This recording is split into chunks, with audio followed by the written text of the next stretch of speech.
नमस्कार दोस्तों, आज का हमारा विषय है अकाल मृत्यु क्या और क्यों होती है और अकाल मृत्यु के बाद आत्मा का क्या होता है। मित्रों, जैसा कि हम सभी जानते हैं कि पुराणों और विद्वानों ने मनुष्य के जन्म और मृत्यु के रहस्य के बारे में बताया गया है। गरुड़ पुराण में बताया गया है कि मृत्यु ही काल यानी कि समय है, और जब मृत्यु का समय निकट आता है तो जीवात्मा से प्राण और देह का वियोग हो जाता है। हर एक मनुष्य के जन्म और मृत्यु का समय निश्चित होता है, जिसे पूरा करने के बाद ही मनुष्य को मोक्ष की प्राप्ति होती है और वह पुनः दूसरे शरीर को धारण करता है। परंतु अब यहाँ ये सवाल उठता कि जब किसी मनुष्य की अकाल मृत्यु हो जाती है तो उस जीवात्मा का क्या होता है और अकाल मृत्यु किसे कहा जाता है। दोस्तों, गरुड़ पुराण में बताया गया है कि मनुष्य के जीवन का 7 चक्र निश्चित है, और यदि कोई मनुष्य इस चक्र को पूरा नहीं करता है, अर्थात जो अकाल मृत्यु को प्राप्त हो जाता है, उसे मृत्यु के बाद भी कई प्रकार के कष्ट भोगने पड़ते हैं। परंतु सबसे पहले ये जानना आवश्यक है कि अकाल मृत्यु क्या होता है, अर्थात किस तरह की मृत्यु को गरुड़ पुराण में अकाल मृत्यु की श्रेणी में रखा गया है। गरुड़ पुराण के सिंहावलोकन अध्याय में बताया गया है कि यदि कोई प्राणी भूख से पीड़ित होकर मर जाता है, या हिंसक प्राणी द्वारा मारा जाता है, या फिर गले में फांसी का फंदा लगाने से जिसकी मृत्यु हो जाती है, अथवा जो विष तथा अग्नि आदि से मृत्यु को प्राप्त हो जाता है, अथवा जिसकी मृत्यु जल में डूबने से हो जाती है, या जो सर्प के काटने मर जाता है, या जिसकी दुर्घटना या रोग के कारण मृत्यु हो जाती है, वह अकाल मृत्यु को प्राप्त होता है। लेकिन दोस्तों, गरुड़ पुराण में आत्महत्या को सबसे निंदनीय और घृणित अकाल मृत्यु बताया गया है। इतना ही नहीं, भगवान विष्णु ने आत्महत्या को परमात्मा के अपमान करने के समान अपराध बताया है। साथ ही गरुड़ पुराण में विष्णु ने बताया है कि जिस मनुष्य अथवा प्राणी की मृत्यु प्राकृतिक होती है, वह 3, 10, 13 अथवा 40 दिन के अंदर दूसरा शरीर धारण कर लेती है, किंतु जो व्यक्ति आत्महत्या जैसा घृणित अपराध करता है, उस प्राणी की जीवात्मा पृथ्वी लोक पर तब तक भटकती रहती है जब तक वह प्रकृति के द्वारा निर्धारित अपने जीवन चक्र को पूरा नहीं कर लेता। ऐसी जीवात्मा को ना तो स्वर्गलोक की प्राप्ति होती है और ना ही नरकलोक की। जीवात्मा की इस अवस्था को अक्ति कहा जाता है।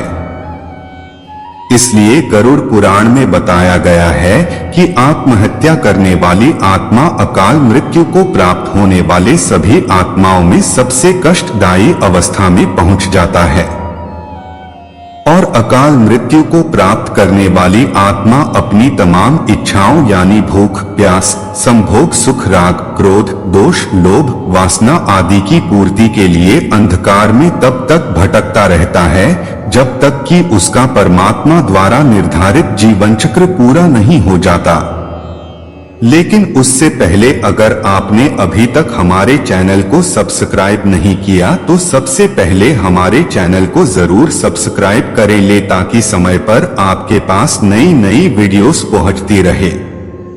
परंतु अब यहाँ ये सवाल उठता है कि किसी भी प्राणी की अकाल मृत्यु क्यों होती है। तो दोस्तों, मैं आपको बता दूं कि इसका भी वर्णन गरुड़ पुराण में किया गया है, जिसके अनुसार जब विधाता द्वारा निश्चित की गई मृत्यु प्राणी के पास आती है तो शीघ्र ही उसे लेकर मृत्युलोक से चली जाती है। प्राचीन काल से ही वेद का यह कथन है कि मनुष्य 100 वर्ष तक जीवित रहता है, किंतु जो व्यक्ति निंदित कर्म करता है वह शीघ्र ही विनष्ट हो जाता है। जो वेदों का ज्ञान न होने के कारण वंश परंपरा के सदाचार का पालन नहीं करता है, जो आलस्य वश कर्म का परित्याग कर देता है, जो सदैव त्याज्य कर्म को सम्मान देता है, जो जिस किसी घर में भोजन कर लेता है और जो परस्त्री में अनुरक्त रहता है, इसी प्रकार के अन्य महादोषों से मनुष्य की आयु क्षीण हो जाती है। श्रद्धाहीन, अपवित्र, नास्तिक, मंगल का परित्याग करने वाले, परद्रोही, असत्यवादी ब्राह्मण की मृत्यु अकाल में ही यमलोक ले जाती है। प्रजा की रक्षा न करने वाला, धर्माचरण से हीन, क्रूर, व्यसनी, मूर्ख, वेदानुशासन से पृथक और प्रजापीड़क क्षत्रिय यम का शासन प्राप्त होता है। ऐसे दोषी ब्राह्मण एवं क्षत्रिय मृत्यु के वशीभूत हो जाते हैं और यमयातना को प्राप्त करते हैं। जो अपने कर्मों का परित्याग तथा जितने मुख्य आचरण हैं उनका परित्याग करता है और दूसरे के कर्म में निरत रहता है, वह निश्चित ही अकाल मृत्यु को प्राप्त करता है। और जो शूद्र द्विज सेवा के बिना अन्य कर्म करता है वह भी निश्चित समय से पहले यमलोक जाता है। ये तो हो गई अकाल मृत्यु और उससे मिलने वाली कष्टों की बात। चलिए अब जानते हैं कि अकाल मृत्यु के बाद कौन सी आत्मा किस योनि में भटकती रहती है। गरुड़ पुराण में बताया गया है कि जो पुरुष अकाल मृत्यु को प्राप्त करता है तो वह भूत, प्रेत, पिशाच, कुष्मांडा, ब्रह्म राक्षस, बेताल या क्षेत्रपाल योनि में भटकता रहता है। जबकि कोई स्त्री अकाल मृत्यु को प्राप्त होती है तो वह भी इसी तरह की योनि में भटकती रहती है, लेकिन उसे अलग अलग नामों से जाना जाता है। जैसे कि यदि कोई नवयुवती स्त्री या प्रसूता अकाल मृत्यु को प्राप्त होती है तो वह चुड़ैल बन जाती है। वही जब किसी कुंवारी कन्या की अकाल मृत्यु हो जाती है तो उसे देवी योनि में भटकना पड़ता है। इन सबके अलावे गरुड़ पुराण में अकाल मृत्यु के कारणों से मृत आत्मा के शांति हेतु कई तरह के उपाय बताए गए हैं।